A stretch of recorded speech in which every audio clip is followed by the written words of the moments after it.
তোমার নামে রোদ্দুরে অন্তিম পর্ব। সময় এবং নদীর স্রোত সর্বদাই বহমান। দেখতে দেখতে আমার পরীক্ষা চলেই এলো। আগামীকাল থেকে আমার পরীক্ষা শুরু। এখন আমার সম্পূর্ণ মনোযোগ পড়ায়।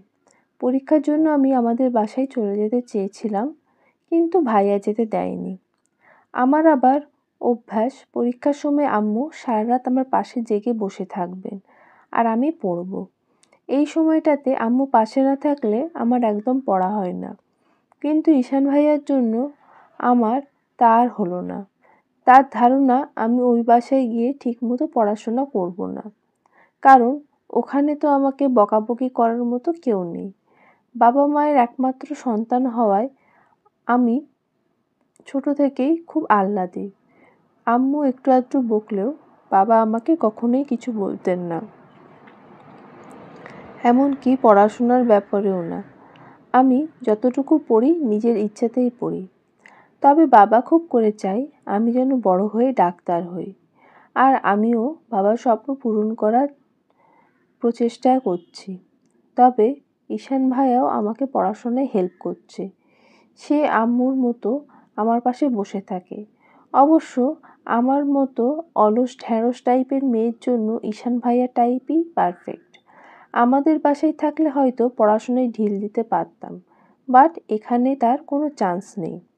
ঈশান ভাইয়া ইম্পর্টেন্ট টপিকগুলো দাগিয়ে দিয়েছে আর পরীক্ষার আগে সেগুলো ভালো মতো রিভিশন দিতে বলেছে। আর আমিও তার মার আর ধমকের ভয়ে ভালোভাবে পড়াশোনা করছি। ঘড়ির কাঁটার দিকে তাকিয়ে দেখলাম 9:30 বাজে। ঈশান ভাইয়া বলল, পরীক্ষার আগের রাতে বেশিক্ষণ জাগতে নেই, আজ তাড়াতাড়ি ঘুমিয়ে পড়, সকাল থেকে উঠে আবার সব রিভিশন দিবি। এটা হচ্ছে জাতীয় কথা। পরীক্ষার আগের রাতে আম্মুও বলতো। আম্মুর কথা মনে পড়তেই আমার মনটা খারাপ হয়ে গেল। কতদিন হয়ে গেল আব্বুকে দেখিনি। ফোন করে তাদের সাথে কিছুক্ষণ কথা বলে ঘুমিয়ে পড়লাম। পরের দিন পরীক্ষা কেন্দ্রে আমার সাথে আম্মু আর ঈশান ভাইয়া এসেছে।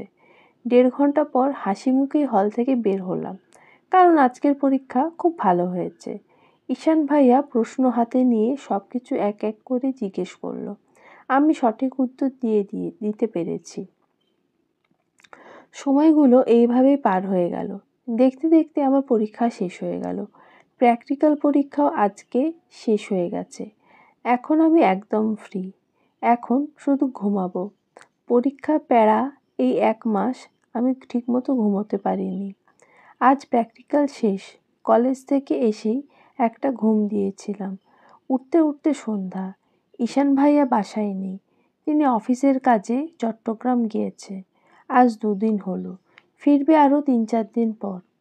আমি ঘুম থেকে উঠে ফ্রেশ হয়ে ব্যালকনিতে দাঁড়ালাম। কতদিন পর মুক্তভাবে নিঃশ্বাস নিতে পারছি। ও, এর মাঝে আর একটা ঘটনা ঘটে গেছে, যেটা আপনাদের বলা হয়নি। এখন ঘটনাটা আপনাদের বলি। সেদিন ছিল আমার রসায়নের প্রথম পত্রের পরীক্ষা। আম্মু সাথে যায়নি, শুধু ঈশান ভাইয়া ছিল। পরীক্ষা শেষে আমি ঈশান ভাইয়ার সাথে গাড়িতে গিয়ে বসলাম। গাড়িতে বসে পরীক্ষা প্রশ্ন নিয়ে বকবক করছিলাম যে খেয়ালই করিনি গাড়িটা কোন দিকে যাচ্ছে। পথমধ্যে হঠাৎ ঈশান ভাইয়ার গাড়ির ব্রেক কষায় আমি চারপাশে তাকিয়ে খেয়াল করলাম শহর কোলাহল থেকে বেরিয়ে বেশ খানিকটা দূরে চলে এসেছি আমরা। একটা রেস্টুরেন্টের সামনে গাড়িটা দাঁড় করিয়েছে ঈশান ভাইয়া। আমি বেশ অবাক হলাম। এখানে আসার কারণ কি? অবাকতা মিশ্রিত কণ্ঠে ঈশান ভাইয়ার দিকে তাকিয়ে জিজ্ঞেস করলাম, আমরা এখানে কেন এসেছি ঈশান ভাইয়া? কিন্তু তার কাছ থেকে আশানুরূপ কোনো উত্তর পেলাম না। বরং কণ্ঠে ঝাঁঝ মিশিয়ে সে উত্তর দিল, এত প্রশ্ন করিস কেন? নামতে বলেছি নাম। ভেতরে গেলেই দেখতে পাবি এখানে কেন এসেছি। কথাটা বলে গাড়ির দরজা খুলে ঈশান ভাইয়া নেমে গেল। কিছুক্ষণ হ্যাবলাকান্তের মতো বসে থেকে অবশেষে আমি ও তার পেছন পেছন গাড়ি থেকে নেমে পড়লাম। নয়তো এখনই ঈশান ভাইয়া আবার ধমক ওঠাবে। কিন্তু বুঝতে পারছি না হচ্ছেটা কি। কত পড়া বাকি। আজকে সে আমাকে রেস্টুরেন্টে খেতে নিয়ে আসবে কেন? এরকম হাজার খানেক ভাবনা চিন্তা করতে করতে ঈশান ভাইয়ার পিছু পিছু রেস্টুরেন্টের ভেতর ঢুকলাম। কিন্তু ভেতরে ঢুকতেই আমি আরো অবাক হলাম। এ কি, রাফিদ ভাইয়া আর হৃদ আপু একসাথে বসে আছে। আমি ওদেরকে দেখে ঈশান ভাইয়াকে বললাম, ঈশান ভাইয়া, দেখো ওই কর্নার টেবিলে রাফিদ ভাইয়া আর হৃদ আপু বসে আছে। ঈশান ভাইয়া সহজ স্বাভাবিক গলায় বলল, আমরা ওদের সাথেই কথা বলার জন্য এখানে এসেছি। ঈশান ভাইয়ার কথায় আমার ভ্রু যুগল কুঁচকে এলো। আমি অবিন্যস্ত স্বরে তাকে জিজ্ঞেস করলাম, মানে কেন? ঈশান ভাইয়া কিছু বললেন না। আমরা রীতাপুদের টেবিলের সামনে এসে দাঁড়াতেই রাফিদ ভাইয়া দাঁড়িয়ে ঈশান ভাইয়া বলল, অবশেষে তুই এলি। জানিস কতক্ষণ ধরে ওয়েট করছি। এইদিকে টেনশনে আমার মাথা খারাপ হয়ে যাচ্ছে। রিল্যাক্স হ আর কাহিনী বল। বস আগে। রাফিদ ভাইয়া ঈশান ভাইয়ার দুজনেই পাশাপাশি চেয়ারে বসে পড়ল। আর আমি এখনো হ্যাবলাকান্তের মতো হাঁ করে দাঁড়িয়ে আছি। এখানে কি হচ্ছে আমি কিছুই বুঝতে পারছি না।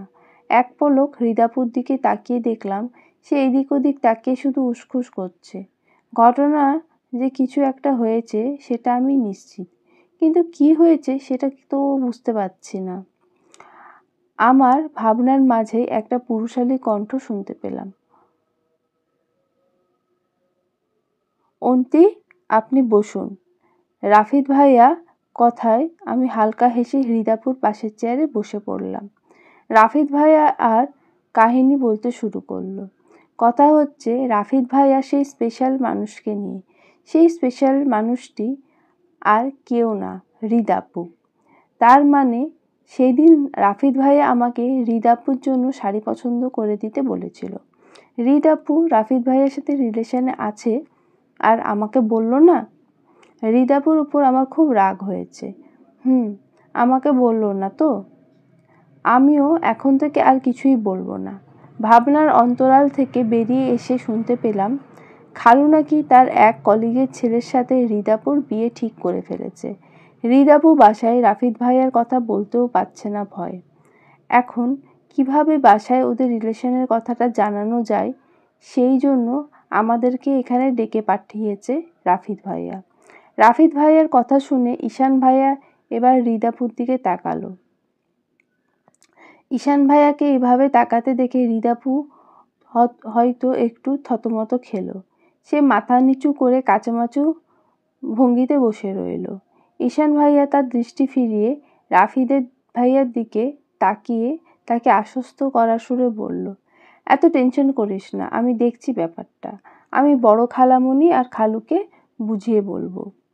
ঈশান ভাইয়ার কথায় রাফিদ ভাইয়া প্রীতির হাসি হেসে বন্ধুকে জড়িয়ে ধরে বলল, থ্যাঙ্কস দোস্ত, তুই না থাকলে যে কি হতো।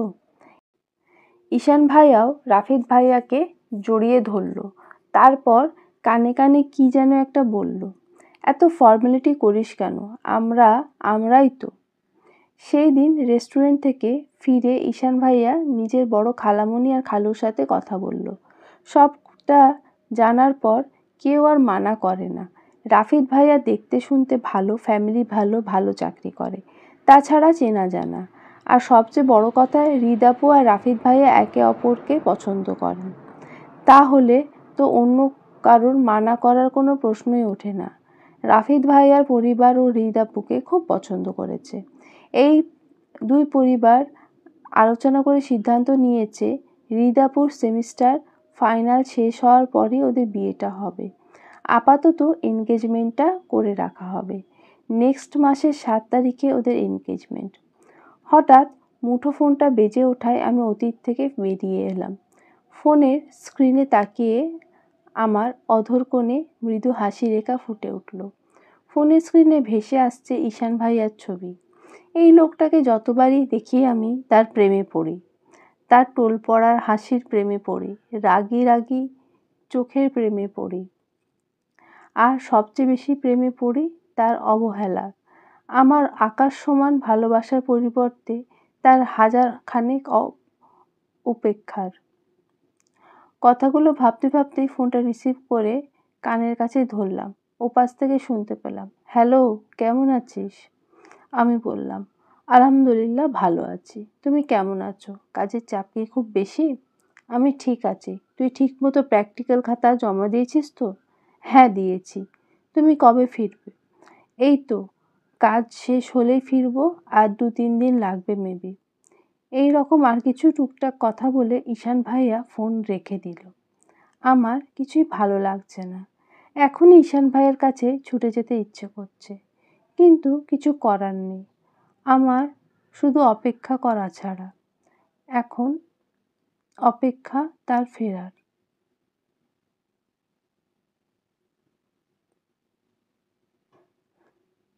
হেমন্তের রূপরেখা পেরিয়ে শীত ঋতুর আগমন ঘটেছে বাংলা প্রকৃতিতে। বাংলা ক্যালেন্ডারে এখন পৌষ মাস। চারিদিক এখন কুয়াশার চাদরে মোড়া। শীতের সকালে গাছের আর্দ্র পাতার ফাঁকে টুপটাপ ঝরে পড়া শিশিরের শব্দে মন জুড়ায়। বাতাসেও এক হিমধরা এক নৈশব্দ ভাব বিরাজ করছে। খানিকক্ষণ আগে কুয়াশার চাদর ভেদ করে সূর্যি মামার দেখা মিলেছে পূর্ব আকাশে।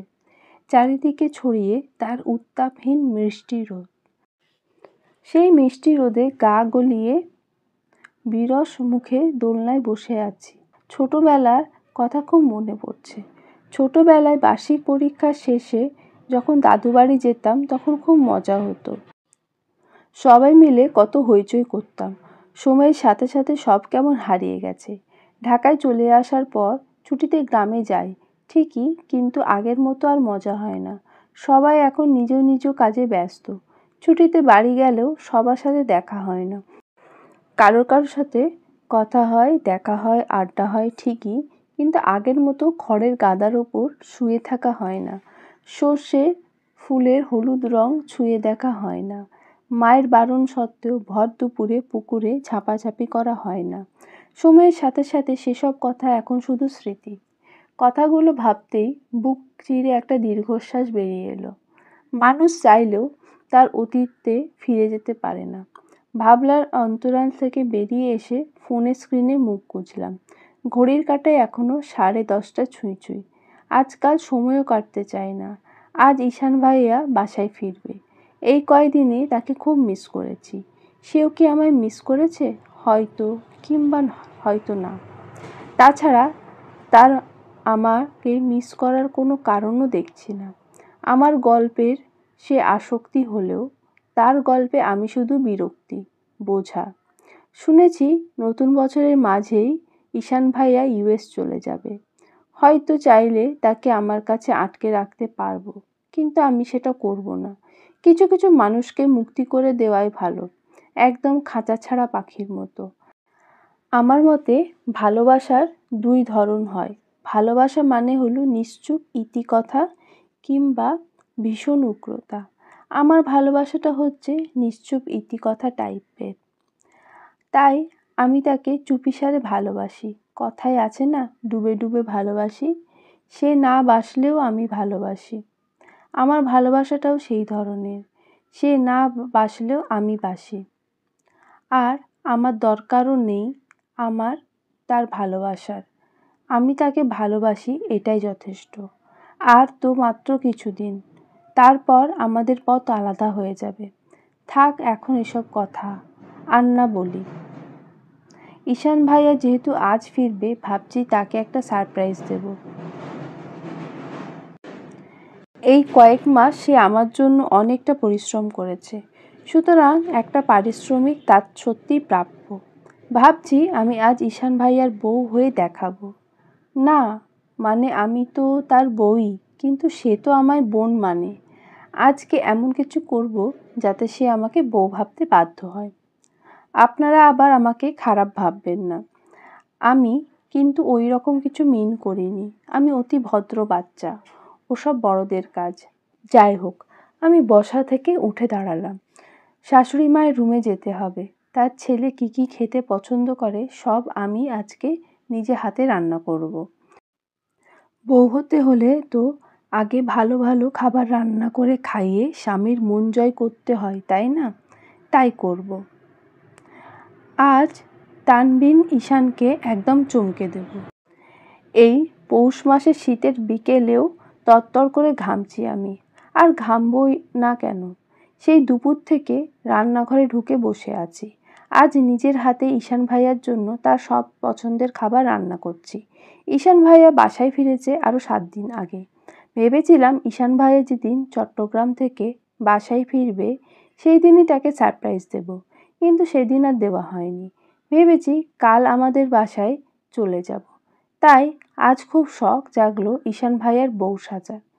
এরপর হয়তো আর কখনো চাইলেও সেই ইচ্ছা পূরণ করতে পারবো না, কারণ তাকে মুক্তি দেওয়ার সময় যে চলে এসেছে। আমি খালামণির কাছ থেকে জেনে নিয়েছি সে কী কী খেতে পছন্দ করে। রান্নাঘরের বাইরে কাজল আর খালামণি দাঁড়িয়ে আছে। ওরা আমাকে সাহায্য করতে চেয়েছিল, কিন্তু আমি বলেছি সব কিছু আজ আমি একাই করব। সব রান্না শেষ করে রুমে গেলাম।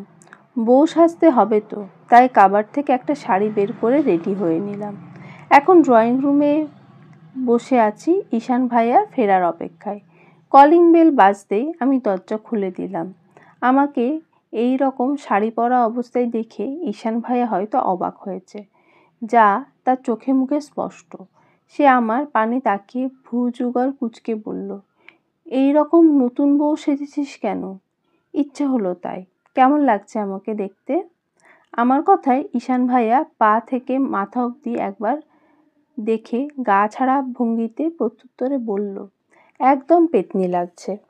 কথাটা বলেই সে চলে গেল, আর আমি মন খারাপ করে দাঁড়িয়ে রইলাম। সে একবার ফিরেও তাকালো না। রাতের খাবার টেবিলে বসে খালামণি আর বাবাই সবাই আমার রান্নার কত প্রশংসা করলো, কিন্তু ঈশান ভাইয়া এবারও আমায় নিরাশ করলেন। সারাটা সময় কত আশা করে তার দিকে তাকিয়েছিলাম যাতে তিনি কিছু বলেন, কিন্তু তিনি কিছুই বললেন না। না ভালো আর না মন্দ, কোনো কিছুই না। রাতের খাবার শেষে মন খারাপ করে বিছানায় চুপ করে বসেছিলাম। তখন ঈশান ভাইয়া রুমে প্রবেশ করলেন। আমাকে এভাবে বসে থাকতে দেখে সে প্রশ্ন ছুড়লেন, কিরে, এমন প্যাঁচার মতো করে মুখ করে বসে আছিস কেন? তার কথার প্রত্যুত্তরে মন খারাপ করে বললাম, আগামীকাল আমি বাসায় চলে যাব। আমার কথায় ঈশান ভাইয়া নিজের ল্যাপটপটা হাতে নিয়ে বলল, পরীক্ষা শেষ বলে কি তোর পড়াশোনা শেষ হয়ে গেছে? সামনে যে অ্যাডমিশন টেস্ট, সেজন্য তো এখন থেকেই প্রস্তুতি নিতে হবে। তাই এখন ঘোরাঘুরি চিন্তা বাদ দিয়ে পড়াশোনায় কনসেন্ট্রেট কর। তোর তো ইচ্ছা ডাক্তার হবে, সো মেডিকেল অ্যাডমিশন নেওয়ার জন্য প্রচুর খাটতে হবে। ঈশান ভাইয়ার কথায় আমি হালকা হেসে বললাম, অনেক তো হলো এ জার্নি, বাই শ্বশুরবাড়ি। এখন বাড়ি গিয়ে একটা শান্তির ঘুম দেব। একেবারে রেজাল্টের আগের দিন ঘুম থেকে উঠব। তারপর রেজাল্ট দেওয়ার পর অ্যাডমিশন টেস্টের কথা চিন্তা করব।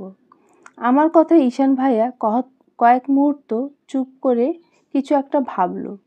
তারপর আমার দিকে তাকিয়ে সহজ স্বাভাবিক গলায় বলল, আচ্ছা যাস। তার এই 2 শব্দের কথাটা শুনে আমার মন খারাপ ভাবটা আরও দ্বিগুণ হয়ে গেল। ভেবেছিলাম ঈশান ভাইয়া না করবে। এমনটা তো হওয়ার কথাই ছিল। সে তো আর আমায় ভালোবাসে না, আমি তো তার কাছে শুধু দায়িত্ব। তবুও কেন যে মিছে আশা করি। কাগজের 2 পৃষ্ঠার মতো প্রেম, কোনোদিন কেউ ছোবে না পরস্পর।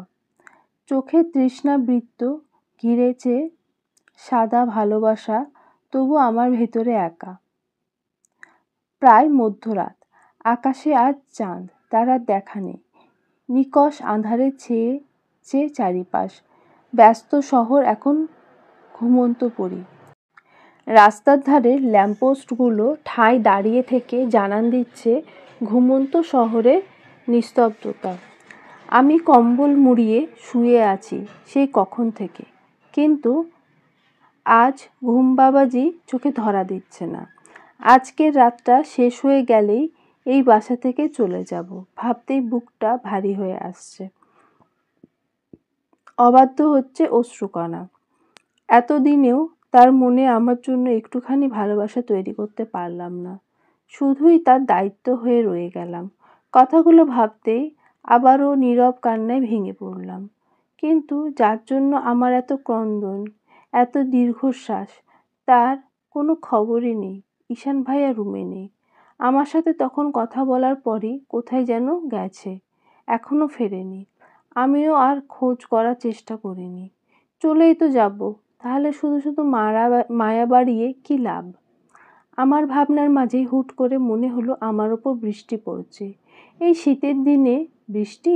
কম্বলের নিচে থেকে মাথা বের করে দেখলাম ঈশান ভাইয়া একটা পানির গ্লাস হাতে দাঁড়িয়ে আছে। বুঝতে অসুবিধা হলো না এই কাজটা ঈশান ভাইয়া ছাড়া আর কারণ না। ঈশান ভাইয়ার এহেন কাজে বিরক্তিতে আমার ভ্রু কুঁচকে এলো। এই মাঝরাতে এমন ফাজলামো করার কারণ কি? এখন তো আর আমার পরীক্ষা নেই যে মাঝরাতে ঘুম থেকে উঠিয়ে পড়াতে হবে। আর আমি এদিকে তাকিয়ে কপট রাগ নিয়ে বললাম, এই রাতবিরেতে এরকম ফাজলামো করার মানে কি ঈশান ভাইয়া? সে বিরস মুখে উত্তর দিল, ফাজলামি কোথায় করলাম? এটা ফাজলামি নয় তো কি? এই শীতের রাতে আমার উপর তুমি পানি ছুড়ছো কেন? এখন তো আর পরীক্ষা নেই যে মাঝরাতে ঘুম থেকে উঠিয়ে আমাকে পড়াতে হবে। তাহলে এসবের মানে কি? আমি তো এতক্ষণ তো ভালোভাবেই উঠতে বললাম, কিন্তু তুই তো ভালো কথার মানুষ না, তাই আমিও তোর উপর পানি ছুড়তে বাধ্য হলাম। এখন মরার মতো পড়ে না থেকে তাড়াতাড়ি ওঠ, কাজ আছে।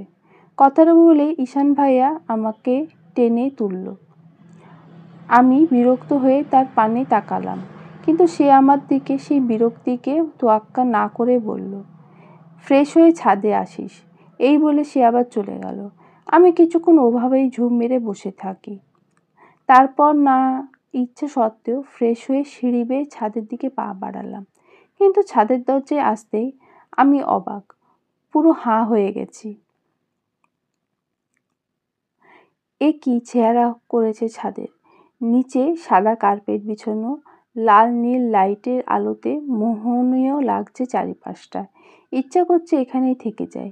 সাদা কার্পেটের ওপর হরেক রঙের বেলুন ছড়িয়ে ছিটিয়ে আছে। বেলুনগুলির মাঝখানে কয়েকটা লাভ সেটের বেলুনও আছে, যা দেখতে খুবই সুন্দর লাগছে।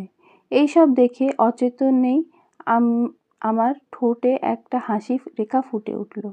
আজ যে আমার জন্মদিন, আমার মনে ছিল, কিন্তু আমি কাউকে সেটা বলিনি। আমি ভেবেছিলাম কারোর হয়তো মনেও নেই, আর মনে থাকবেই বা কী করে? আমার জন্মদিন পালনই করা হয় না। ছোট থাকতে নাকি 3 বার পালন করা হয়েছিল। এসব করলে দৈবিকভাবে আমি অসুস্থ হয়ে পড়ি। তাই আম্মু আব্বু আর আমার জন্মদিন পালন করেনি। আর বড় হওয়ার পর থেকে আমি নিজে এসবের বিরোধী। আমার ফ্রেন্ডরা পর্যন্ত আমার রিয়েল জন্মদিন জানে না। আমি কাউকে বলি না। এটা আমার ইউনিকিটি। ফ্রেন্ডরা চেয়েও এই 18 বছরে একবারও আমার জন্মদিন পালন করতে পারেনি। আমি সবসময় ওদের প্ল্যান ভেস্তে দিয়েছি। অন্যরা নিজের জন্মদিনে প্রিয়জনের থেকে সারপ্রাইজ পায়, আর আমি আমার জন্মদিনে অন্যদের সারপ্রাইজ দিই। এই যে আজকে নতুন বউ সেজে ঈশান ভাইয়াকে সারপ্রাইজ দিতে চেয়েছিলাম, কিন্তু এখন তো আমি নিজেই সারপ্রাইজ হয়ে গেলাম। সে কি করে জানলো আজ আমার জন্মদিন? আর তো এসব মনে থাকার কথা নয়। আমি অবাক নয়নে এসব কিছু তাকিয়ে দেখছি। এর মাঝেই আকাশে তাকিয়ে দেখি আকাশে হরেক রঙের ফানুস উড়ছে আর আতিশবাজি ফুটে উঠছে। এসব কিছু দেখতে দেখতে আনমনে হেসে উঠলাম। এমন সময় পেছন থেকে একসাথে সকলের কণ্ঠ শুনতে পেলাম। সকলে আমাকে জন্মদিনের শুভেচ্ছা জানাত। পেছন দিকে তাকিয়ে দেখি ঈশান ভাইয়া, খালামণি, বাবাই, আম্মু, আব্বু, রেহান ভাইয়া, রাফিদ ভাইয়া, হৃদাপু, জ্যোতি, ঋতু, প্রান্ত সবাই দাঁড়িয়ে আছে। সবাইকে একসাথে দেখে আমি আরও অবাক হলাম। ওরা কোথা থেকে এলো? আমাকে চেয়ে থাকতে দেখে জ্যোতি দাঁত কেলিয়ে হেসে বলল, কি কেমন সারপ্রাইজ দিলাম? জীবনে তো তোর বার্থডে সেলিব্রেট করতে দিলি না। হোস্টেলে থাকতে আঙ্কেল একবার তোর জন্মদিনের আগের দিন কেক কিনে দিয়ে এসেছিল। ভেবেছিলাম এইবার তোর জন্মদিন পালন করব, কিন্তু তুই কি করলি, সবাইকে আসতে বলে তুই নিজেই কেকটা খেয়ে ফেললি। বলেছিলাম না তোর জন্মদিন পালন করেই ছাড়বো, দেখলি করেই ছাড়লাম। অবশ্য বেশিরভাগ ক্রেডিট ঈশান ভাইয়ার, তার জন্যই সবটা প্ল্যান মতো করতে পারলাম, আর তোকে সারপ্রাইজও করতে পারলাম। জ্যোতির কথা শুনে আমি ঈশান ভাইয়ার দিকে তাকাতেই সে বলল, আমি আর কি করলাম, সব প্ল্যান তো তোমরাই করলে। তারপর আর কি, কেক কাটলাম, সবাইকে খাওয়ালাম, আর আমার এতদিনের ইউনিকতাটা আজ শেষ হয়ে গেল। তবুও আমি খুব খুশি, কারণ আজ ঈশান ভাইয়া আমাকে বার্থডে উইশ করেছে। বড়রা সবাই চলে গেল আর আমরা ছাদে রইলাম। আজকে ফুল নাইট আড্ডা হবে। রেহান ভাইয়া চলে গেল, ঐশী বাসায় একা আছে। ওর তো এখন এত ঘোরাফেরা করা ঠিক না। সবাই ঈশান ভাইয়াকে একটা গান গাওয়ার জন্য জোর করলেন। ঈশান ভাইয়া প্রথমে নানা করলেও পরে রাজি হয়ে গেল। ঈশান ভাইয়া আমার পাশেই বসেছিল। জ্যোতি গিয়ে রুম থেকে ঈশান ভাইয়ার গিটারটা নিয়ে এলো। ঈশান ভাইয়া গিটারে সুর তুলল। এখন অনেক রাত, তোমার কাঁধে আমার নিঃশ্বাস, আমি বেঁচে আছি তোমার ভালোবাসায়। ছুঁয়ে দিলে হাত, আমার বৃদ্ধ বুকে তোমার মাথা, চেপে ধরে টলছি কেমন নেশায়। কেন যে অসংকোচে অন্ধ গানের কলি, পাখার ব্লেডের তালে সোজাসুজি কথা বলি। আমি ভাবতে পারিনি তুমি বুকের ভেতর ফাটছো আমার, শরীর জুড়ে তোমার প্রেমের বীজ। আমি থাকতে পারিনি তোমার গালে নরম দুঃখ, আমায় দুহাত দিয়ে মুছতে দিও প্লিজ। ঈশান ভাইয়া গান শুনে কেন জানি আমার ভীষণ লজ্জা লাগছে। ঈশান ভাইয়া আমার পাশে বসে স্বাভাবিকভাবেই গাইছে, তবু আমার এত লজ্জা পাওয়ার কারণ কি সেটা বুঝতে পারছি না। তাই আমার লজ্জাকে ঠেকাতে আমি ঘুমের বাহানা দিয়ে রুমে এসে পড়লাম। আমি রুমে আসার মিনিট 5 পর ঈশান ভাইয়াও রুমে এলেন। তাকে দেখে আমি আরও আড়ষ্ট হয়ে গেলাম। সে কেমন দৃষ্টিতে যেন আমার দিকে তাকিয়ে আছে। তাই আমার দিক থেকে তার মনোযোগ ফেরাতে আমি আমতা আমতা করে বললাম, আমার বার্থডে গিফট তো দিলে না। সে বলল, কি চাস? আমি বললাম, আমি যা চাইবো তাই দেবে? বেশি কিছু চাই না, আমাকে একটা বেলি ফুলের গাছ এনে দেবে। আমার কথা শুনে ঈশান ভাইয়া মুখ কুঁচকালেন, বললেন, তুই জানিস বেলি ফুলের ঘ্রাণ আমার কাছে বিরক্তিকর লাগে, তারপরও এসব বাদ দিয়ে অন্য কিছু বল। তাহলে আমাকে একটা কিস করো। কথাটা বলেই জিভ কামড়ে দিলাম। কি বলতে কি বলে ফেলেছি। এখন নিশ্চয়ই ঈশান ভাইয়া আমাকে কিস করার বদলে টেনে চড় মারবে। ঈশান ভাইয়াকে আমার দিকে এগোতে দেখে আমি ভয়ে একটু পিছিয়ে গেলাম। এই মুহূর্তে আমি থাপ্পড় টাপ্পড় খেতে চাই না, কিন্তু আমার ধারণাকে সম্পূর্ণ ভুল প্রমাণিত করে সে সত্যি সত্যি আমার গালে টুপ করে একটা চুমু খেলো। পাশে থেকে কোলবালিশটা নিয়ে সোফায় গিয়ে শুয়ে পড়ল, আর আমি আহাম্মকের মতো তার দিকে চেয়ে রইলাম। এটা কি হলো? এটা কি আদেও সত্যি ঘটছে নাকি আমার কল্পনা? সকালবেলা অনুরূপ পানির ছিটায় আমার ঘুম ভাঙল। আমি কম্বলের নিচে থেকে মাথা বের করে দেখলাম ঈশান ভাইয়া রাতের মতোই পানির গ্লাস হাতে দাঁড়িয়ে আছে, কিন্তু এখন তার মুখভঙ্গি সম্পূর্ণ আলাদা। দেখেই বোঝা যাচ্ছে সে ভীষণ রেগে আছে, কিন্তু তার এত রেগে থাকার কারণটা কি? আমি বা কি করলাম? তাহলে এতক্ষণ কি আমি স্বপ্ন দেখছিলাম? একসাথে এতগুলো প্রশ্ন এসে মাথায় ভর করল। স্বপ্ন 4 বর্ণের ছোট্ট একটা শব্দ, কিন্তু এই ছোট শব্দটার মাঝে লুকিয়ে আছে একটা মানুষের সমগ্র রং বেরঙের জীবনের হাজারো অনুভূতি, হাজারো ইচ্ছের প্রতিফলন। মানুষের বেঁচে থাকার একমাত্র কারণ হচ্ছে তার স্বপ্নকে সার্থক করা, স্বপ্ন চূড়ায় আরোহণ করা। কিন্তু মানুষের ঘুমের ঘোরে যে স্বপ্ন দেখে সেটা হচ্ছে তার মস্তিষ্কের উচাটন। শুনেছিলাম মানুষ যখন কোনো কিছু নিয়ে বেশি ভাবে সেই জিনিসটা নাকি ঘুমের মাঝে আমাদের অবচেতন মন স্বপ্ন আকারে তা আমাদের চোখের সামনে উপস্থাপন করে। কাল রাতে ঈশান ভাইয়াকে নিয়ে ভাবতে ভাবতে কখন ঘুমিয়ে পড়েছি নিজেই জানি না। তাকে নিয়ে অতিরিক্ত ভাবার ফলে আমার অবচেতন কল্পনায় সে এসেছিল। কথাই আছে না, আমি এমন একজনকে ভালোবাসি যাকে শুধু কল্পনাতেই ছোঁয়া যায়। ঠিক তেমনি আমিও তাকে শুধু কল্পনাতেই ছুঁয়ে দেখতে পারি, বাস্তবে সে আমার ধরাছোঁয়ার ঊর্ধ্বে। আমাকে আর বেশি ভাবতে না দিয়ে ঈশান ভাইয়া খেকিয়ে বলে উঠল, কি হলো, এখনো উঠছিস না কেন?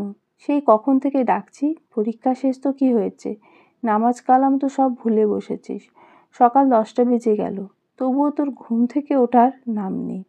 আজ না তোর বাসায় চলে যাবি? ব্যাগপত্র গুছিয়েছিস? তাহলে আমি অফিসে যাওয়ার সময় তোকে নামিয়ে দিয়ে যেতাম।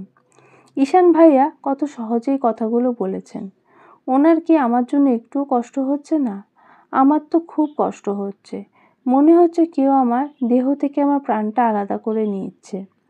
আর উনি কত স্বাভাবিক, ঠোঁটের কোণে কি সুন্দর একটা হাসি লেগে আছে। তাই হয়তো হওয়ার কথা, এটা অনিচ্ছাকৃত দায়িত্বের বেড়াজাল থেকে এতদিন বাদে সম্পূর্ণভাবে মুক্তি পেতে চলেছে সে। তার তো আজ খুশি হওয়ারই দিন।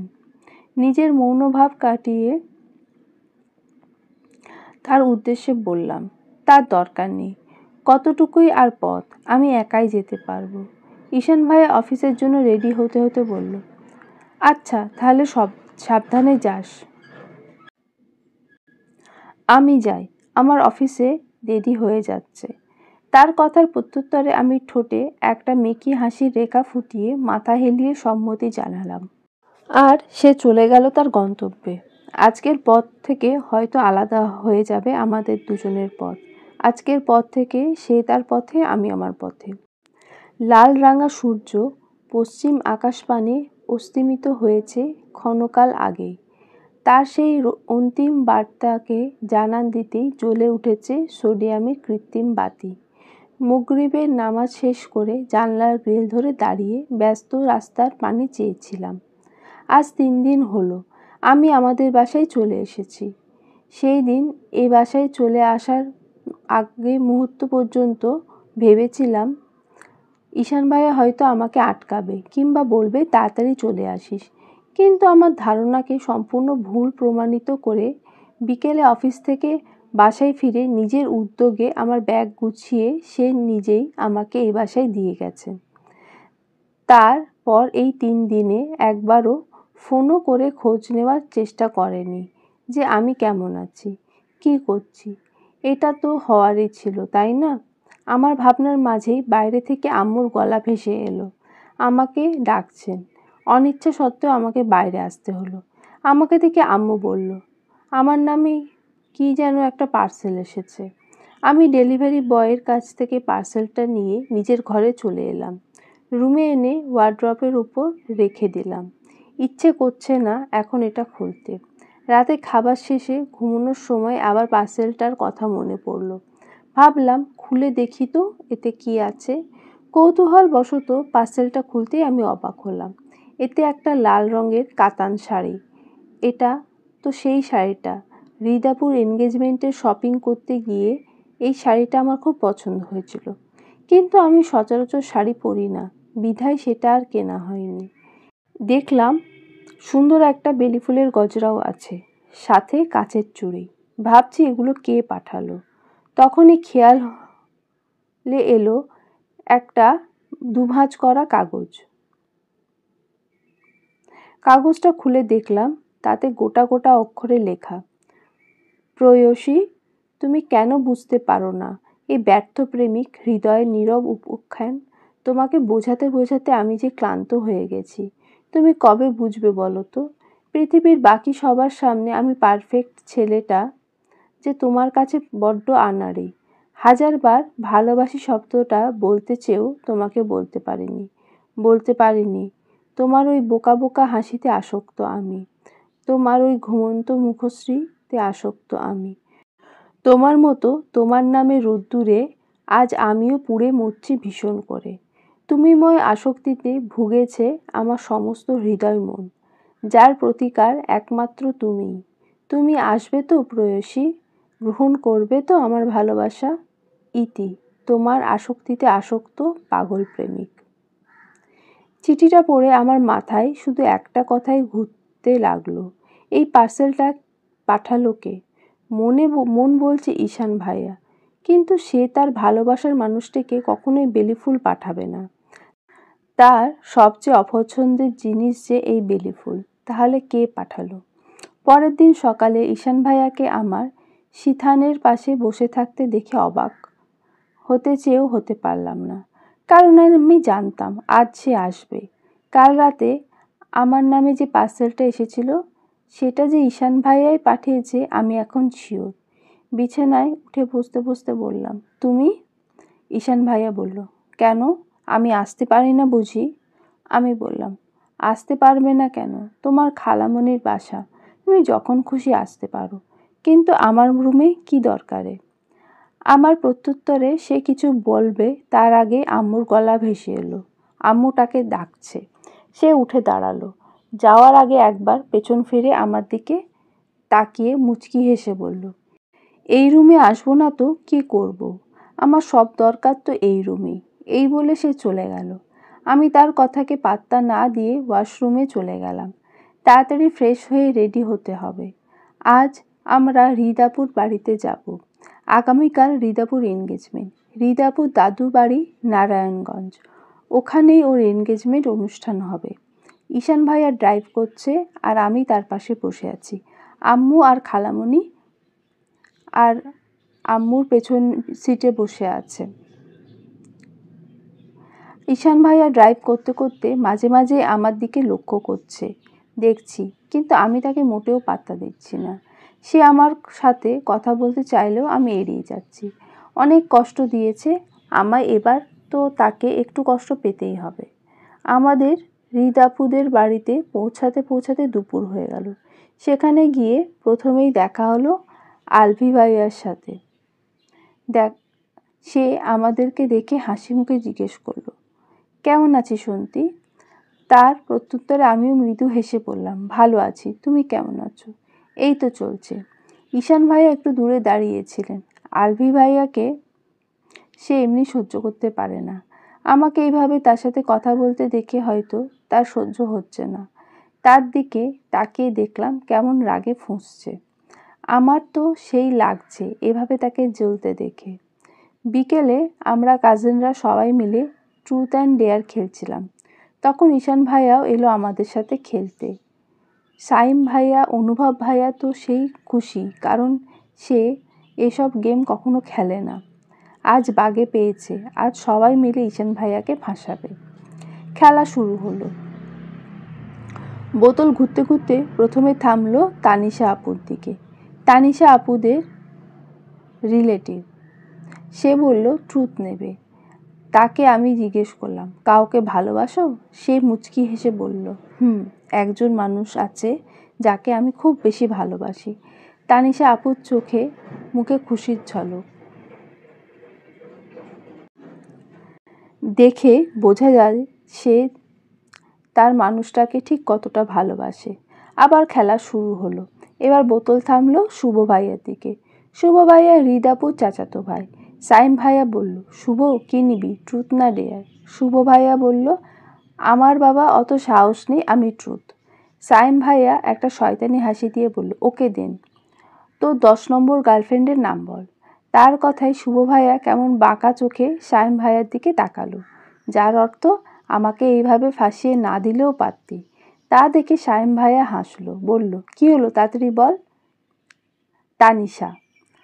তারপর থামলো সাইম ভাইয়ার দিকে।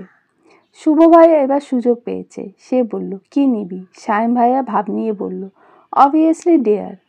ওকে, তুই লাইফ টাইমে পোস্ট কর আমি একটা হিজড়া। সাইম ভাইয়া তো এবার ভীষণ বিপদে পড়ে গেল। চারিদিকে বিয়ে হয়ে যাচ্ছে, তার মাঝে এমনিতেই সে সিঙ্গেল, তার উপর এসব পোস্ট করলে কপালে কোনোদিন বউও জুটবে না। সে শুভ ভাইয়ার দিকে তাকিয়ে বিরস মুখে বলল, করতেই হবে? শুভ ভাইয়া শয়তানি হাসি দিয়ে বলল, হ্যাঁ করতে হবে। সাইম ভাইয়া পোস্টটা করে অনলি মি করে রাখলো। শুভ ভাইয়া কিছু বলতেই সে বলল, তুই তো আর পোস্ট পাবলিক করতে বলিসনি। শুভ ভাইয়া বেচারা নিজের কথার জালেই নিজে ফাঁসলো। তারপর বোতল থামলো আমার দিকে। আমার আবার অত সাহস নেই, তাই আমি ট্রুথ নিলাম। ঐশী জিজ্ঞেস করলো, ঈশান ভাইয়াকে ভালোবাসিস? আমি কি বলবো বুঝতে পারছি না। আমি বলতেই পারি হ্যাঁ, তাকে আমি প্রচণ্ড ভালোবাসি, কিন্তু আমার কণ্ঠনালী তার বিরোধিতা করছে, গলা দিয়ে কিছু বেরোচ্ছে না। ঈশান ভাইয়ার দিকে তাকিয়ে দেখলাম সেও অধীর আগ্রহে অপেক্ষা করছে আমার উত্তর শোনার জন্য। আমি তার দিকে একবার তাকিয়ে মাথা নাড়ালাম, যার অর্থ আমি তাকে ভালোবাসি। তারপর আলভি ভাইয়ার পালা। আলভি ভাইয়াও ডেয়ার নিল। অনুভব ভাইয়া জিজ্ঞেস করলো, একতরফাভাবে কাউকে ভালোবেসেছো? তাকে নিয়ে তোমার ফিলিংস কি? আলভি ভাইয়া বলল, একতরফা ভালোবাসা? একতরফা ভালোবাসার মতো দহন যন্ত্রণা পৃথিবীতে আর দ্বিতীয়টি নেই। তুমি তাকে মন প্রাণ উজাড় করে ভালোবেসে যাচ্ছ, তার নামে রোদ্দুরে জ্বলে পুড়ে ছারখার হয়ে যাচ্ছ প্রতিনিয়ত। অথচ বিপরীত পাশের মানুষটি তোমার দিকে এক মুহূর্ত তাকানোর সময়ও নেই। তুমি যখন তাকে ভেবে দিন রাত পার করছো, আর সে তখন তোমাকে অন্য কারোর গল্প শোনাতে ব্যস্ত। তার সমস্ত ভালোবাসা অন্য কারোর জন্য। তোমার জন্য ভাবার তার কোনো ব্যস্ততা নেই, নেই কোনো অবকাশ। আমিও এমন একজনকে খুব ভালোবাসি, কিন্তু সে আমার নয়। আমার সেই মায়াবতী অন্য কারোকে ভালোবাসে, অন্য একজনের মায়ায় আবদ্ধ সে। তার নামে রোদ্দুরে পুড়ে যে আমি প্রতি মুহূর্তে অঙ্গার হয়ে যাচ্ছি, সেদিকে তার বিন্দুমাত্র খেয়াল নেই। তবুও এতে আমার কোনো আফসোস নেই। দিন শেষে সে তো তার ভালোবাসার মানুষটিকে নিজের জীবনে পেয়েছে, সে সুখে আছে, এতেই আমি সুখী। আমি না হয় তাকে দূর থেকেই ভালোবেসে যাব। কথাগুলো বলার সময় আলভি ভাইয়া আমার দিকেই তাকিয়েছিল। আমি জানি সে আমাকে উদ্দেশ্য করেই কথাগুলো বলেছে। তার জন্য খুব খারাপ লাগছে, অপরাধ বোধ হচ্ছে, কিন্তু আমিই বা কী করব? আমি যে শুধু ঈশান নামক ব্যক্তিটাকে ভালোবাসি। সে না বাসলেও আমি শুধু তাকেই ভালোবাসি। আমার ভাবনার মাঝে ঈশান ভাইয়ার টান এলো। রেহান ভাইয়া বলল, ঈশান কি নিবি? তুই তো ডেয়ার নিবি, আমি জানি। ওকে দেন, তুই এক কাজ কর, তুই বরং অন্তির গালে টুপ করে একটা কিস কর। রেহান ভাইয়ার কথা শুনে আমি চোখ বড় বড় করে তার দিকে তাকালাম। সে হাসলো। সবাই এখন আছে ঈশান ভাইয়ার কাণ্ড দেখার আশায়। সে যে কিস করবে না আমার মতো সবাই জানে। আমাদের ভাবনার মাঝেই সবাইকে অবাক করে দিয়ে ঈশান ভাইয়া টুপ করে আমার গালে একটা চুমু খেয়ে বসলেন। আমি তো হাঁ হয়ে গেলাম। তবে সে খুব স্বাভাবিক। সেই দিন সেই স্বপ্ন আজ সত্যি হলো। তবে আমার কানের কাছে মুখ নিয়ে সে বলল, মুখ অফ করো, নয়তো মশা ঢুকে যাবে। সে আমাকে তুমি করে বলছে। তার দিকে অবাক চোখে তাকাতে সে হাসলো। সবাই আবার খেলা কনসেন্ট্রেট করলো, কিন্তু আমি আর পাচ্ছি না। একরাশ অস্বস্তি আমাকে জেঁকে বসেছে। নিঝুম রাত, প্রকৃতিতে পিনপতন নীরবতা বিরাজমান করেছে। আজ হৃদাপুর এনগেজমেন্ট ছিল। সারাদিনের খাটুনির পর সবাই এখন ঘুমের দেশে পাড়ি জমিয়েছে। সারাদিন ঈশান ভাইয়ার সাথে আমার দেখা হয়নি। সে কাজে ব্যস্ত ছিল, আর আমিও ইচ্ছা করেই তাকে এড়িয়ে চলেছি।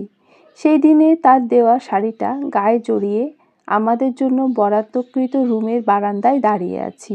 আকাশে মস্ত একটা চাঁদ উঠেছে, হাজার তারার মেলা। আমার মতো আকাশটাও হয়তো আজ খুব খুশি। আমার ভাবনার মাঝে পেছন থেকে কেউ একজন আমার কাঁধে হাত রাখল। আমি জানি সে কে। লোকটা বলল, আকাশে কি দেখো? আমি উত্তর দিলাম না, চুপ রইলাম। ঈশান এবার খুব রেগে গেল। এই দুদিন ধরে সে আমার সাথে কথা বলার খুব চেষ্টা করছে, কিন্তু আমি প্রতিবারই নিরুত্তর। তাকে এভাবে জ্বালাতে আমার বেশ লাগছে। সে রেগে বলল, অন্তি, তুমি কি শুরু করেছো বলো তো? কোনো কথা বলছো না কেন? তোমার একটুখানি কণ্ঠস্বর শোনার জন্য কতটা মরিয়া হয়ে যাচ্ছি আমি, তুমি কি সেটা বুঝতে পারছো না? এবারও আমি নিরুত্তর। সে বলল, জানি আমি তোমার সাথে যা করেছি তার জন্য কখনো আমায় ক্ষমা করা যায় না। তবুও বলছি, কারণ তুমি তো আমায় ভালোবাসো। পারবে না আমাকে এবারের মতো মাফ করে দিতে? আমারই বা কী করার ছিল বলো তো?